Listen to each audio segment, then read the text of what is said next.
Facebook and YouTube are live. What's up, Facebook? What's up, YouTube? And We're good. We're live everywhere. hold on, I'm waiting on Instagram.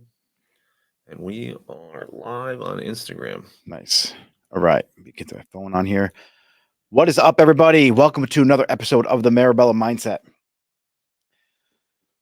So, as people load in on this live, I'll give everybody a minute to get in, settle in. If you have any questions, raise your hand, get them ready. I'm actually going to turn my computer down because I don't know why it's so loud. And a little different setting here. I'm not sure if you guys like it. If you like it, drop it in the comments below. So if you're an owner, you're going to want to listen up. You're going to want to pay attention. This is typically for anyone who has a team. So you could own a suite, you could be renting a chair, and you could have an assistant with you. One of the things when I talk to owners is they never have the staff that they want, right? There's always complaints about their team. They don't follow through on anything. They don't have the team that really delivers or shows up the way they want them to. Here's the thing you have to understand. Your team responds to how you show up for yourself. If you were to create your own internal program within your salon to duplicate how you are as a stylist, how you show up, you're going to be able to duplicate each one of your team members to, now, I'm not saying be an exact carbon copy of you, but duplicate the work that you put out, duplicate the way you show up to your clients and for your clients. If you're the best at what you do, wouldn't you want your team to follow you? Don't you want them to show up the way you do? So as you grow and scale your salon, you have the ability to pass off clients to them. The whole thing about owning a business is to buy back your time and then help build other people. If you build the team builds the business. So I want you to think about like everything you do and everything that you did as a salon owner that got you to where you are today. And the basics, like go back to the beginning of when you first got out of hair school. And I want you to think about like what that journey was like for yourself. I'm actually going to get this water bottle out of the way. James, is that your water? No. So it was like blocking my view. And I want you to go back and think about what it was like to be a stylist just starting out. What didn't you know? What do you wish you knew? What did you wish someone had told you about how to grow and scale a business behind the chair, how to interact with clients, how to do a consultation, how to do a haircut, how to fix a haircut after you messed it up, the proper way to apply color, the proper way to take down foils, every single aspect about what you do. And if you're a barber, it's the same thing. These little things that you learn throughout the years, whether it be how to cut someone's hair around the ears, how to fade a neckline, how to deal with a cowlick in the front. There's so many aspects of our business. Now, the reason why I'm telling you this is there's something I teach called the camcorder method. And if you can document every aspect of what you do for all your clients and do it over the course of a year, you're going to build an internal catalog of instructional videos and how-tos that you will give your team. The point is you want to be able to leave your salon and have your standards still being met. They don't need your presence, but your standards should still be met. And if your team can't deliver on the standard that you have and the way you show up for your clients, well, then there's a gap. You got to fill that gap. If you do this with every single person that you hire, you're going to be exhausted.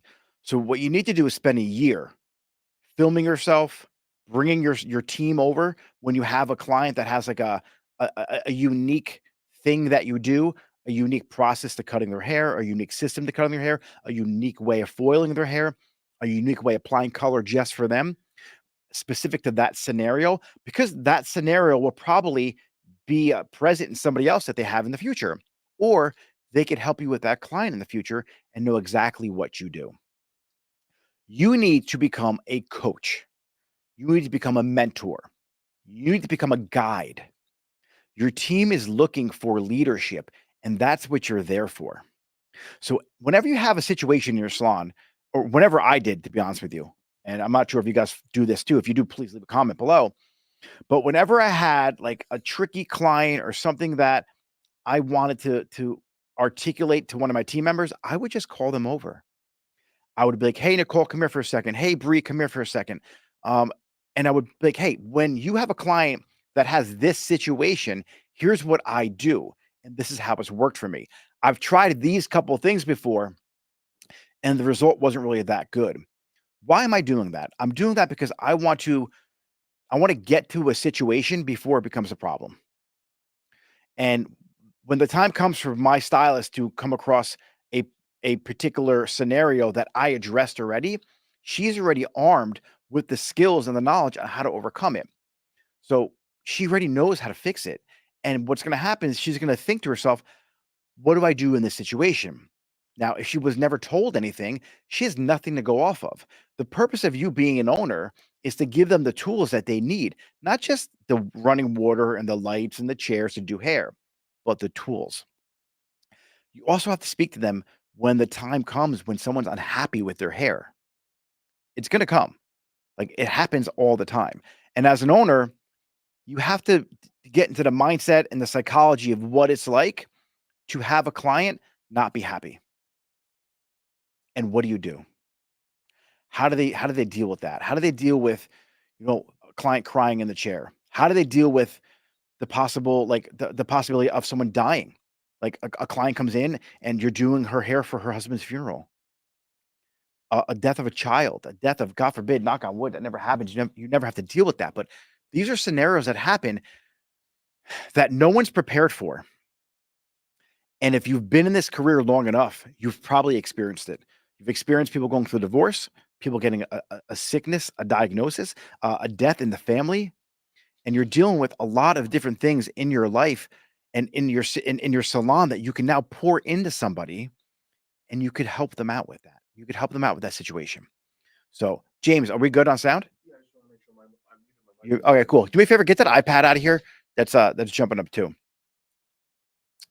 and make sure that door's locked. Yeah. Just flip it upside down.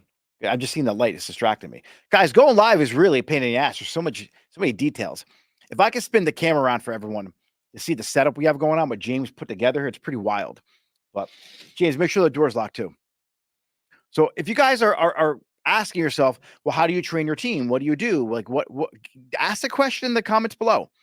One of the things that I did, obviously, you guys know I'm a mentor, I'm a coach.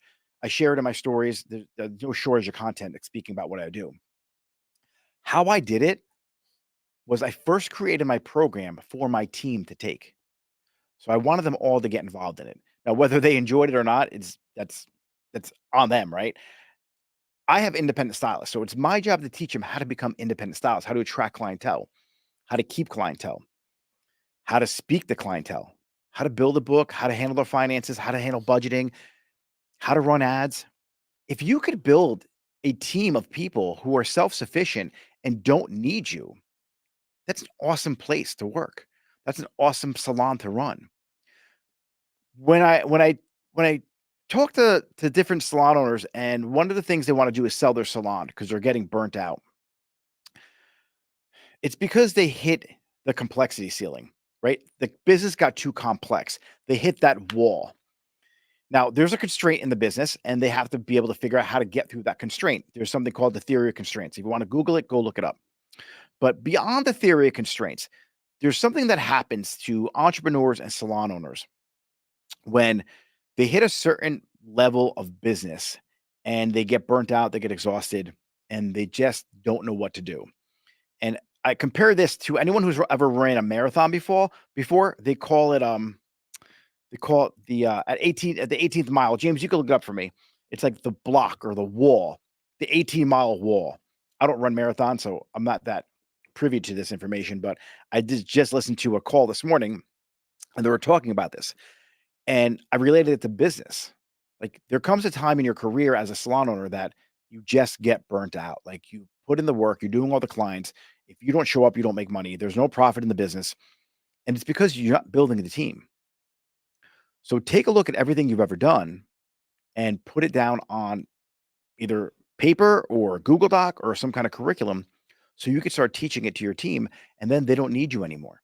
And then you can take the vacation and still be profitable.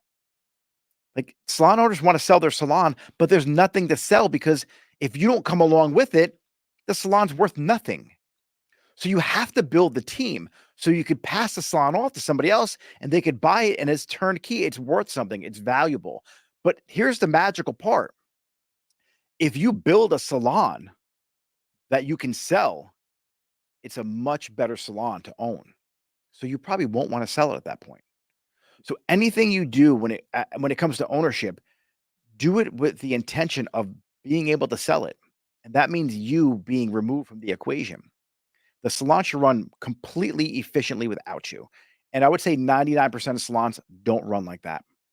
It's just a fact. They don't. Mine never did. Mine still need a little input from me. Like there's multiple locations that one needs more work than the other. And I think part of the reason why I have multiple locations is to learn from each one so I can, really pour into lives like this, and I can pour into my team because there's so much that goes on a day-to-day basis and each one's different. Like there's something called the 5 levels of leadership that if you're a salon owner, you should definitely check that book out. It's by John Maxwell. And each one of your salons independently, they're at different phases. Like some of my team members down in Florida, I'm not at a level 5 or a level 4 because I'm not really there as much. That will be Jenny, right? The owner down there, my partner. And then some of the the team members in Chatham, I'm not there with. Some of them I am. In my own salon, the one I've really spent most of my time in, I'm at that level of leadership. But as I stepped away from the business, I go down a little bit. Like I'm not pouring into them as much. So I have to show a little more presence in my salons. And I'm not perfect. I'm learning as I go along too. I never knew what it was like to run 5 salons before. Now I'm learning. So running one salon's easy. And so what I like to do to myself is I like to make things difficult for myself so I can learn. I make things hard. I make things. I put pressure on myself to become a better owner, a better leader. And so if you're an owner, and let's say you're in a 5-chair salon, I'll give you a really good scenario right now. It's you and 4 other people, and your guys are rocking and rolling. You're doing good, but then you want to grow and scale. So you think, what are you going to do? I'm going to go open up a new location, or I'm going to expand. And so you take on a bigger lease, you take on a bigger location, and now you have bigger problems. But yet you're not ready to do that yet. You didn't raise your leadership skills. You didn't raise your conversation skills. You didn't raise your business acumen yet. And so when you go into the bigger location, you almost fall flat in your face. You were better off in the smaller location because you were more profitable and you don't know what it's like to run a 15-chair salon. You were great at a 4 or 5-chair salon. Here's what you should try. What you should try is instead of expanding a salon or getting a bigger one or a second location, maximize that current location to its fullest potential. What I would do is I would take the 5 or 4 stations that you have, and I would do a split schedule. I would do a Monday, Wednesday, Friday crew and a Tuesday, Thursday, Saturday crew. I would extend the hours for each day for each one of my stylists, and I would master the art of recruiting. So now I would have 8 people working in my salon, let's say, where I could only really fit 4 because of the way the schedule was. They have 1 day on, 1 day off each, but they're all booking the same amount of money. So instead of doing, 20,000 a week out of that salon, you could potentially be doing 40,000 a week out of that salon with no more overhead. Right? Isn't that amazing? So, but if you don't have the skills to do that, then you don't have the skills to go open a bigger location. So I would try that first to keep your overhead down and manageable. So before you take that next step, ask yourself, are you ready for it? Do you have systems in place where you're training people to deliver on the services that you deliver on the way you deliver them? And if you don't deliver services, if your retention rate as an owner isn't like above 85%, take a look at yourself, take a look at your services, take a look at how you handle yourself as a stylist and fix it. Because how you show up as a stylist is how your team's going to show up. So if you're seeing inadequacies in your team, it's because you're inadequate as a leader and you're not able to pass on those skills to your team. So I'm going to open the conversation up to some Q&As right now. James, are there any comments going on? All right, cool. Guys, if you're an owner, even if you're like a stylist thinking about becoming an owner, drop some questions in the comments and we're gonna chat back and forth. Call Hopefully. in live. We get the link pinned in the comments. Come and hang out. Hair Ninja 85 by Christian. Nick, what happens if if a stylist is an independent contractor? How does this work? It works the same way. You help feed them. You're there to be a mentor and the coach to them. So just because they're independent, oh, do you mean independent as in independent, like behind the chair, they rent the chair from you, or are they commission? My independent stylists are commission. This is why I like to have that independent commission structure. So I'm able to pour into them as stylists, and it's a win-win for both of us. I'm But sure he's talking about an independent contractor, like they're renting a they're chair. renting a chair. Yeah. It works the same way. It's your brand. So if you have a brand, what I personally would do is if you're that good of a stylist and you have the ability to be fully booked out, let's say you are an amazing extension artist or a blonding artist. You have a skill set, a technique, a thing that you do better than anybody else, right? If you put in part of your chair rental agreement classes that you teach to the salon, and that's part of the rental agreement that they have to have a certain standard that they have to meet, that's completely doable. But you have to show up and teach those classes for them. And this way, you raise the standard collectively for everybody else in your salon. That's what I would do if I had a chair rental business. I would have the rent be a little bit more expensive, but I would also supply the best education that they would get access to. And so that's one way you can do it. It's important that even though you have a chair rental salon or an independent salon, you still protect the brand because it's the salon that has a Google business page. It's the salon that people are going to talk about. Whether they talk independently about that one stylist who may or may not be great at your salon, it's still taking place at your salon. So you have to protect that brand reputation. James, Nope. no more questions? We're good? No more questions. All right, cool. So I'm going to jump off of some questions I got in my DMs right now. So let's take a look here.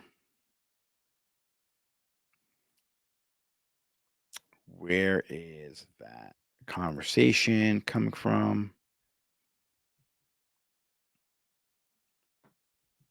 So I was chatting with somebody yesterday. All right, cool. So here's the deal. You guys are solely relying on your Instagram to provide you clientele, which is amazing. It's a great source to get clientele. What do people do when they're looking for something? They Google it. Why don't you focus on your Google business page too? Like it blows my mind that when I talk to people and they don't even have a Google presence yet. If you want to attract more clients, what do clients do when they're looking for something? They Google it. Make sure you fully optimize that Google business page. That's one of the fastest ways to get the attention that you need on the services you provide. Social media is great. Social media is literally life changing to people.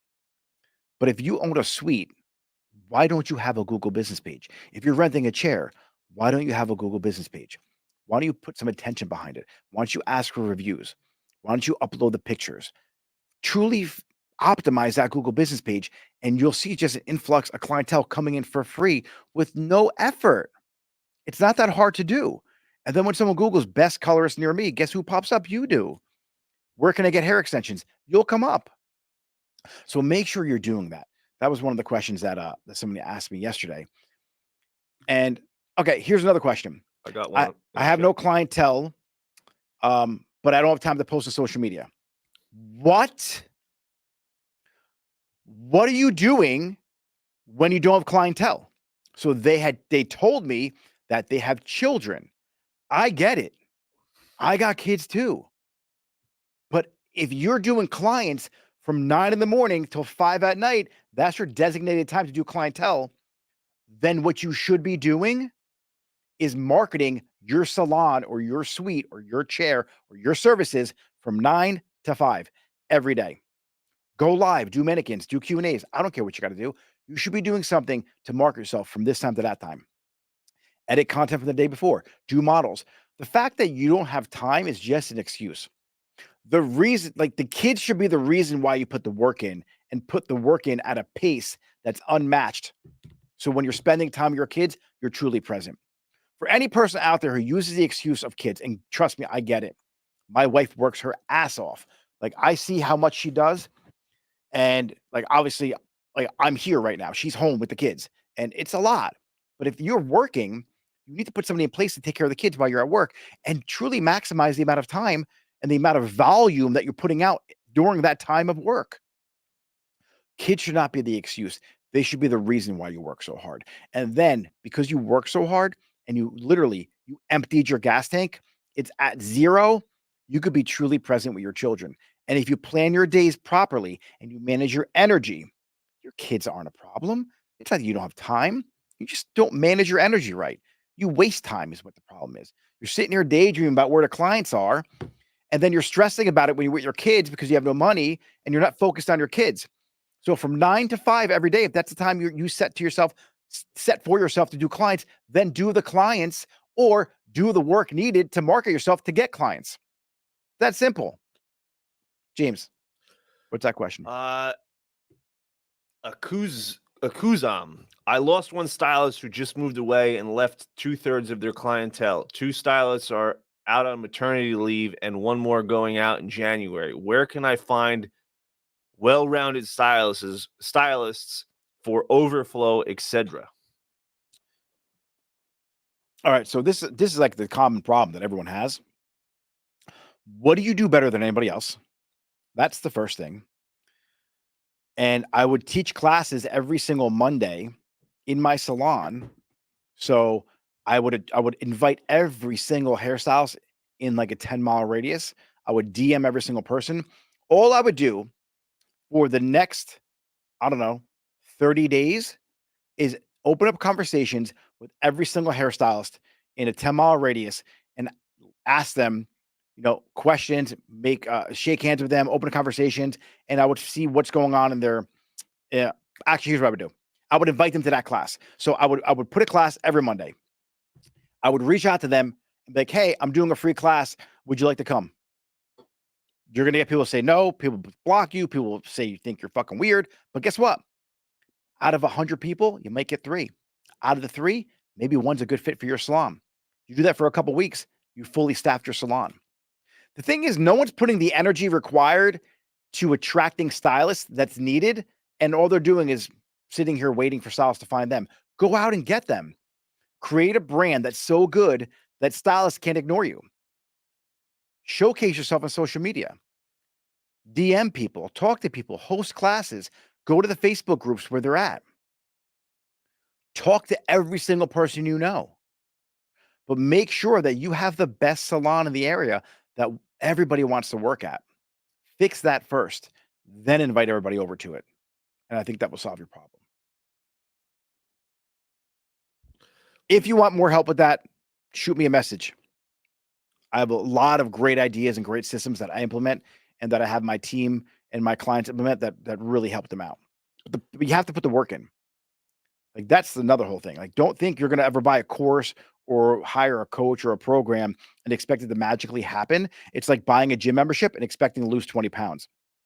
It doesn't work like that. You have to put the work in. You have to put the strategies in place and actually execute them. And if you do that, then you'll get the results that is promised. But if you don't put the work in, if you don't take time to learn the strategies that are being taught to you, it's never going to work. I don't care what course it is. I don't care how great that mentor is. You have to put the work in. And that is in every aspect of life, whether you're trying to lose weight, you're going to the gym, you're trying to learn a language, you're trying to learn how to cook, you have a relationship, a marriage, you don't put the work in, it's going to fail. You don't put the work in as a salon owner and learn the skills needed to recruit staff members, to recruit clients, to learn how to do the marketing, never going to be successful. James. Color by Ori said fire setup. I like that. Thank you. We got Kelsified. How would you start going from a solo stylist to building a salon? I fucking love this question. So the question is, James, they heard you, right, with that question? You got a mic on? Yeah, I got a mic. I hope they heard me. How would you start going from a solo stylist to building a salon? Do you have an assistant yet? Let's see. Here's what I would do. I would first hire an assistant. All right, I'm going to unpack this. How would you go from a solo stylist to owning a salon? You're going to need to learn the skills of leadership. First off, I would get a bunch of books on leadership. Honestly, I would just jump in my program and I would get in my program. I would take you from zero to hero, but start working with an assistant if you don't already. I would learn how to have an assistant help you grow your current clientele by taking more appointments throughout the day. Here's the reason why. Every person who talks about, oh, I have a luxury service, I don't double book. Well, you need to stop with that mindset because you can double book. You can make it still a luxury service and you can do it effortlessly and still make it a very smooth experience if you manage your bookings right. I would have them help me apply color. I would never let them do it alone. I would always have them do it with me. Then I would start passing blow-offs off to them. I would have me booking 5,000 a week, and I would have them slowly build up to 1,000 to 1,500 a week. And if you're in a one-person suite, I would try and get 2 chairs right away. Then what I would do is I have the skills now of having someone help me and then building up slightly. I would look for a location with maybe 5 or 6 chairs, something you could afford. What I would do is not find an A location. I would find a C location that the rent's a little lower and the space is a little bigger. It may make sure it's good parking, make sure it's convenient. Like it's not like on some weird, dark, shady ass road, but it's convenient to get to, right? There's not like a weird U-turn they have to take, but you can get to, you can access it very easily. I would use that as my first location because the rent's low. It's probably less than your suite, to be honest with you. Then I would hire somebody else. Might hire like a busy stylist to come take on some of that overflow or the over expensive rent. But typically, you're going to be able to pay for your salon yourself. Now, I would power book 7 days a week. This is not like this is what I would do. I would work 7 days a week, maybe work 6. I would get my book up to like 7,000 a week, 6,000 a week, let's say. I would get the other person built up to the point where now they can't assist me anymore. I would hire another assistant. At the same time, that thing I told the other guy about, hosting a class at your salon, I would start hosting classes at my salon and inviting other hairstylists into my world because I'm teaching them the thing that I'm the best at. As I do that, I'm getting attention on me through my social media. Now I go from 3 people to 6 people, 3 of which are pretty much fully booked. Now they're independent stylists. When I say independent stylist, they're commission-based independent stylist. And right from that, right from there alone, you're fully set. Like that's it. You're good. That's what I would do. You first have to believe it's possible and believe in yourself. But the point of me telling you to work so hard and actually build the book to a point where you're making that much money behind the chair is because you want to make sure you have the ability to cover all your expenses without the need for another stylist. Too many owners get themselves in situations where they can't solely cover the rent of their salon. And you're kind of like held hostage by a team member who, if they leave, you can't pay the rent, and now you can't pay your mortgage or you can't pay your rent in your house, and it's just a big mismatch of just chaos, and you don't want to deal with that. You single-handedly should be able to cover the rent in your salon when you're starting out. Like this is how you move from a solo suite to a salon owner. I did something very similar. That's why I'm speaking about it so passionately because I did it. I did it several times in my life. So I did that with a salon. My first partnered up with somebody, and then I sold that bit of the partnership. Then I went by myself. I left the whole business. I didn't take the Yelp page, didn't take the Google page. I built it from scratch in a 12. It was at the time I expanded, but it was a 12 chair salon by myself, really behind the chair. I was That's able to true. cover the rent. I built an assistant up. Then I hired another one. Then I brought on 3 people who were pretty busy. It's the exact scenario I did. And then guess what I did? I bought another salon that was busy. Then I bought another salon. Then I built a salon in another state. I'm using the same process in that state. That's the recipe. If you want to learn how to do that in detail, DM me the word grow and I'll break down the whole entire strategy. If you want to learn more about that, click the link in my bio and there's a little video there and some testimonials on that page. And you can learn more about how I do that and how I help people through my community and my curriculum. James, Calcified says she does not have an assistant, thinking that was the first step. good. Um, Guys, and the assistant is there to help you become a better leader. They could help you answer emails, help you answer the phone. Like, get out of the mindset of just this hourly mindset where you're charging by the hour. I think it's a broken business model. I know there's coaches out there who teach this particular method, and I've entertained it. It just doesn't work. Like it may work for you, it may work for in some situations, yes. There's a hybrid way to do it. But if you sell the result, then you could truly grow and scale a salon because you're selling the result. You can have multiple people help you out along that customer's journey, and they are paying for the result. They're not paying for anyone's time. And so that's how you can charge a large premium for your services. So, We got, how can I create and maintain a positive and productive team culture? core values. So, you set the standard. James, what was that question again?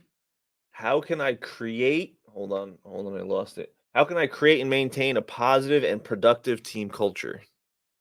All right, here's 3 ways you can create and maintain a positive team culture. First, establish what your salon's core values are. That's first and foremost. What do you guys stand for? Then establish a mission statement. Like, what's your salon's why? You don't have a why, then you have nothing. That's your mission. That's your mission statement. That's the reason why your salon exists. Now, your core values is how you do it. So it's important that you have them established with respect, teamwork, hard work, integrity, family. All those are core values. Okay. And then number 3, be a servant leader. You have to establish leadership skills and you have to have systems in place. So let's swap out. And number 3, you have to have systems in place to make sure that the core values are always being met and that everyone's following through on that mission statement. There's only 2 reasons why salons have problems, or there's only 2 reasons that there's only 2 types of problems that a salon will have. So you have a people problem or a process problem. You hire based on the core values, and then you have the processes in place to make sure that everyone's following through on those core values and everything runs really smooth. But you have to inspect what you expect. So if you have a manager in place or you have team members now in your salon, you have to inspect the culture a little bit. You have to have your one-on-ones. You have to have your team meetings. You have to make sure that everyone's living up to the standard that you're setting for the salon. And that comes from meetings. That comes from talking to people. That comes from leadership. So you always inspect what you expect. And so if you expect a certain level of standard in your salon, then you have to inspect it. Maybe send in some secret shoppers. Maybe you have to definitely make sure you're reaching out to clients to see how their experience was. Because if there's something going on in your salon, you don't know what the experience was like for every single style, for every single client in your salon. So you reach out and ask them. Make sure you have a follow-up system. That's a system. That's a process. Have those in place. Hopefully that answers your question. Then we got, hold on. James, see what I did there? I did not. I reset the hook. There you So go. now we can go off of that time, and I reset the hook for that video. Look at that. Guys are professional now. That's real time. Guys are professional. We got, what steps should I take to encourage open communication and collaboration among the team members? What steps can you take? To encourage open communication and collaboration among team members.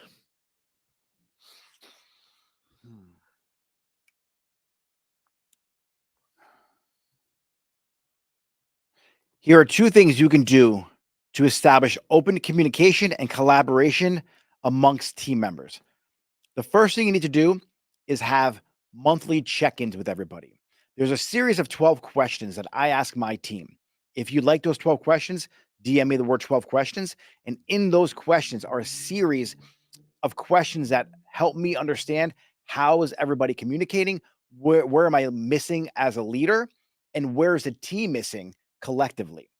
Now, what you could do is implement some kind of a quarterly event so everyone's, having fun together. But those 12 questions really help you out. And the second thing is have a have an environment that everybody wants to collaborate in. Some salons are so competitive that everyone feels like they're kind of against each other. You have to change that if that's in your salon and make it where everyone collaborates on projects together and everyone's open-minded. And you do that through education and leadership. So it's important that you have those 12 questions established. And then that way you can really find out what's going on inside the head of that person. Like, you may think you're doing a great job. Like, I thought I was doing a great job in my salon, and apparently I wasn't because I'm not present enough. And by me implementing these questions, I was able to see that. Now, with collaboration, I'm going to start doing some more events together as a salon. So we're more of a team and more of a family, team building events. So those are two things that I do to help establish the collaboration with my salon and keep everybody on the same page. But again, like you're only going to have, excuse me, you're only going to have two problems in your salon. It's a people problem or a process problem. And if you have a people problem, you either hire the wrong person or you didn't have the right process in place to support that person. And so you have to fix the process first. That's what I go to. And if you have a great process in place, then you might have hired the wrong person. Then I would go back to your hiring process. And I would fix that too. James, timestamp that for me. Probably 34 minutes. Cool. What? Any more questions? Yeah. Let's get through them. Hold the phone. How can I motivate my team to invest in their own personal growth? How can you motivate your team to invest in their own personal growth? Do you invest in your personal growth? Like, and the whole call actually is based around this. Like, you have to influence your team through your actions. So if you are investing in yourself to become a better mentor, a better coach, a better leader, they're going to see that and they're going to want to invest in themselves. So you have to tell them like what's on the other side of self-development. They have to work on themselves. And by you doing that and you showing up every single day as a better version of yourself, you're going to inspire them. They're going to be truly inspired. Like, wow, I want to have what Nick has. I want to have what Jen has. And they're going to be like, hey, how are you doing this? They're going to look up to you. And so as an owner, you have to set the standard that you want everyone to follow. And that comes from inspiration, right? You have to inspire every single person with the standard that you're setting. Like truly inspire yourself. Like everything you do as an owner has an impact on your team. It truly does. So the only way to motivate them is to inspire them because motivation dies, right? This goes for every owner. You have your meetings, you fluff everybody up. Everyone's going to post on social media. They post for 3 days and then they stop. And that's the story around every salon in the world, except for the ones that inspire.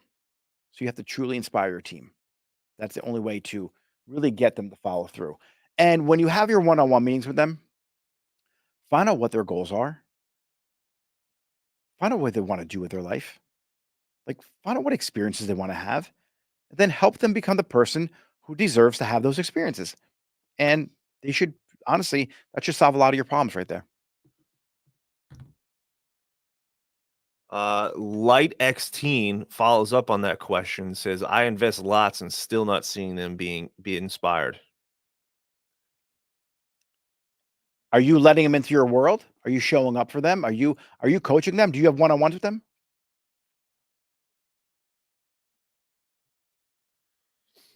And then are you having any kind of meetings where if you're investing in yourself, are you hosting classes with them to inspire them and teach them?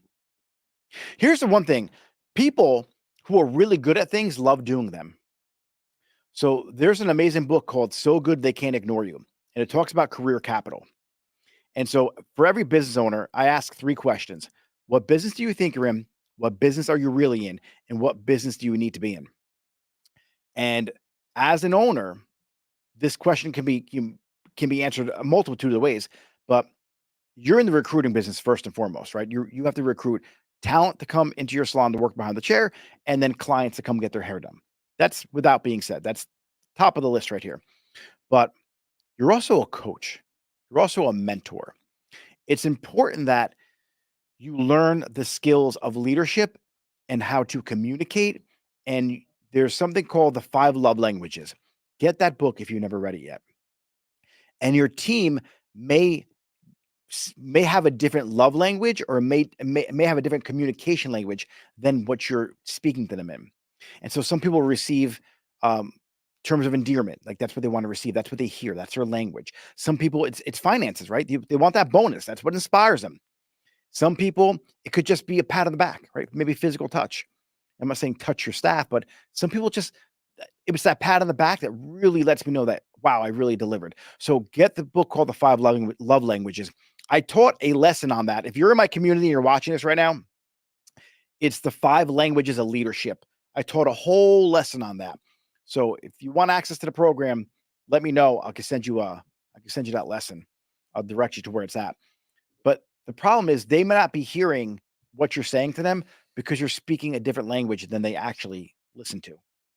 And if you can get the book, The 5 Love Languages, you could kind of get an idea of where I'm going with that. But that could be one of the reasons why. She follows up and says, "What are the main questions you ask during your meetings?" I think you have a PDF for that, don't you? I do. DM me the word 12 questions. Just DM me like, hey, Nick, I was on your live. I want these 12 questions for my team. But this is what I ask during my one-on-ones. Don't forget, I have a series of questions I ask when I hire people. Like there's a process here. Like you have to hire the right people and make sure they're a good fit. If you're hiring the wrong person, it doesn't matter what you do, they're not going to be inspired by you. Like you hire for hunger. You sound like you're hungry. You sound like you have drive and passion. Then make sure you hire people that match that.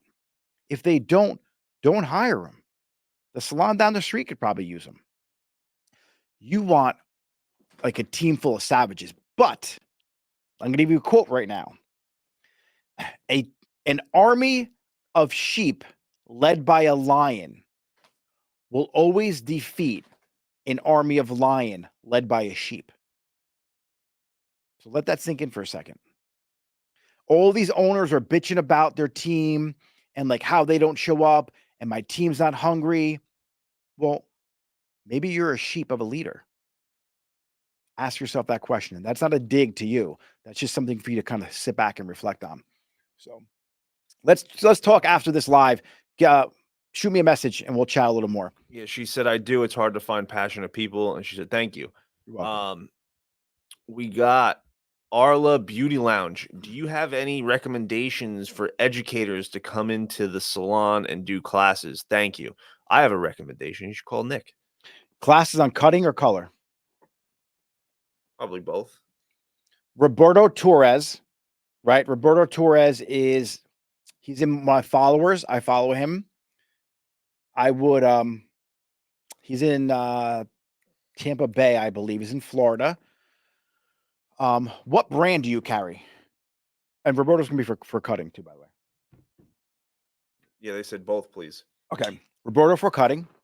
The brand Kuhn has an educator, James. He's amazing. Kuhn itself as a brand will supply you cutting and color and education. So shout out to Kuhn. Rusk has a really good educator. I forget her name, Kim. Tiffany Leo from Christian Michael Hair Extensions. She has an education program for extensions. Who else is really good at coloring? Who else is really amazing at coloring? That would teach it. If I'm forgetting your name, please don't hold me accountable. But why don't you sign up for Carly Zanoni's The Blonde Chronicles? Have your team watching that. She's got really good content out there. So I would I'll set you DM me after this, and I'll set you up with Roberto. And who else I'm trying? If I think of the color person off the top of my head, I'll set you up with them too. Redkin and Schwarzkopf. Schwarzkopf, I'm not a fan of Redkin. I'll be honest with you. I feel like, and you guys can love me or hate me for this. Shades EQ is a cookie cutter toner. It's makes the hair feels like shit when you're done using it. I personally like Kuhn's Semi. Milkshake has a really good liquid gloss. Morocco has a really good liquid gloss. I'm just not a fan of Shades EQ. I know it's like the go-to when it comes to toners. Everybody uses it.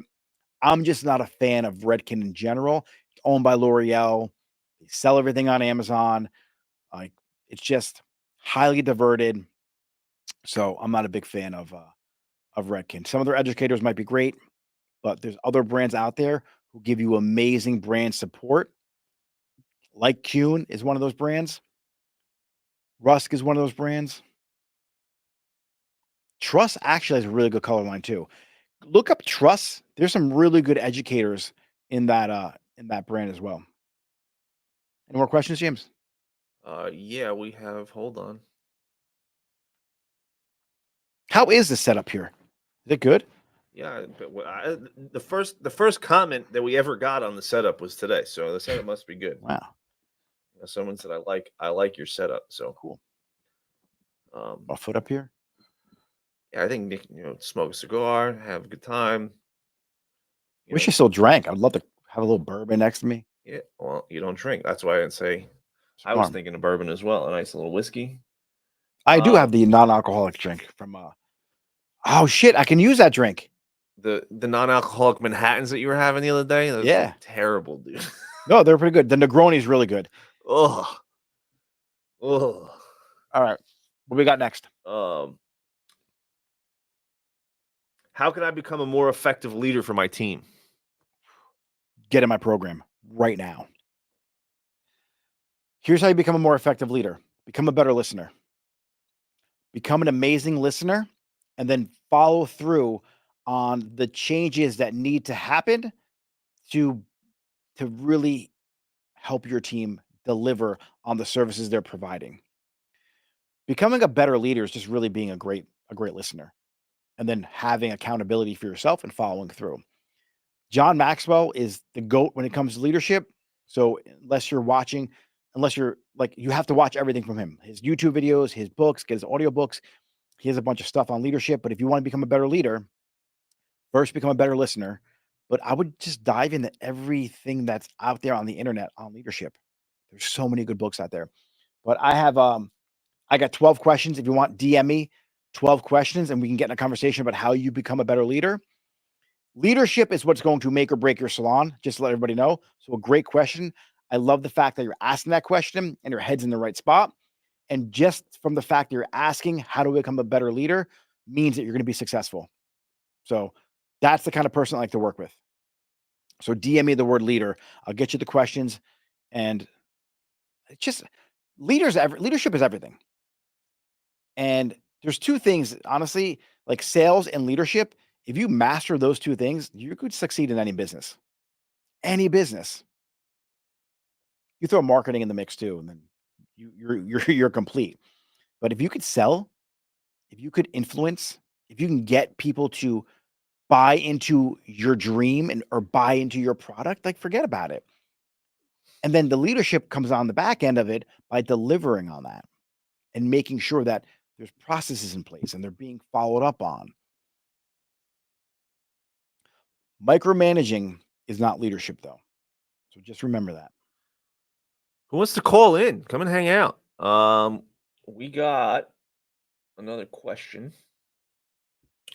How can I identify a potential leader within my team and nurture it? Give them something to do. Like give tasks out. I delegate everything. I don't really do much. It's true. I delegate everything. That's hilarious. But depending on how that person shows up is okay. So you can't just tell people to do things. You have to define what your definition of done is. So here's what I would do if you want to find a good leader. All right. So if you want to identify a leader on your team, here's what I would do.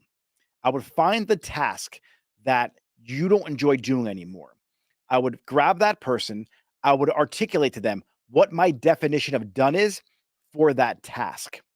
I would take them through 10% of the project, how I do it, what I expect for it to be completed, like what I expect, what's the word I'm thinking of, how I expect it to look when it's completed. Then I would give them 80% of the project. Figure it out. I don't care how you do it. I just want it to look like this when it's done. For the last part of the project, that last 10%, I would then inspect what I expect to see how they did. That's how I would find the leader on my team. Next question. I hope that helped too, by the way.